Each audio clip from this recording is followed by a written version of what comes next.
कर्म करो और फल की इच्छा ना करो, तो फिर कर्म ही क्यों करो। परंतु ये जानते क्यों आता है? जब आपकी छोटी सूक्ष्म दृष्टि होती, हल्की दृष्टि होती, तो आपको लगता है कर्म करने से मुझे कुछ प्राप्त हो। जब विराट दृष्टि होती है तो निष्काम कर्म का भाव स्वतः उत्पन्न हो जाता है। अब मैं आपसे पूछूं कि हम सब यहां बैठे हुए हैं, हम अपने शरीर को एक यूनिट मान लें और इससे माइक्रो लेवल पे बढ़े और फिर मैक्रो लेवल पे बढ़े। माइक्रो लेवल पे आए तो हमारा शरीर भिन्न भिन्न तंत्र से मिलकर बना है। Respiratory system, digestive system, circulatory system. हमारी इच्छा से चल रहा है क्या? अपने सिस्टम से चल रहा है। हमारे शरीर के जितने तंत्र भिन्न भिन्न अंगों से बने, हार्ट, लिवर, किडनी, हमारी इच्छा से चल रहे हैं क्या?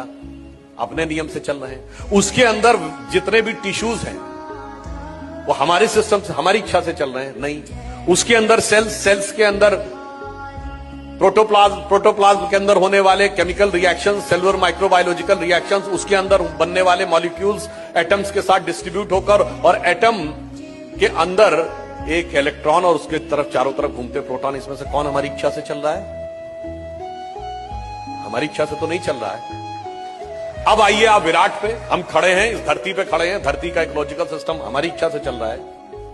धरती अपनी एक्सिस पे घूम रही है, वो सूर्य के चारों तरफ घूम रही है। सूर्य गैलेक्सी, मिल्की वे उसके सेंटर पे घूम रहा है। बिग बैंग तक आप मल्टी यूनिवर्स तक चले जाइए, हमारी इच्छा से है क्या? नहीं। तो इसका अर्थ क्या हुआ?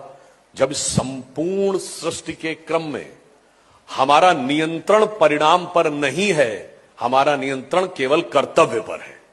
इसलिए जिस भी स्थान पर जो भी भूमिका ईश्वर ने दी है, यदि आप इस विराट सत्य को समझ पाएंगे तो आपके मन में स्वतः निष्काम कर्म का भाव उत्पन्न हो जाएगा कि मुझे अपना कर्तव्य करना है, बाकी इस विराट सृष्टि क्रम को चलाने वाला ईश्वर स्वतः हमें उसका उपयुक्त फल देगा।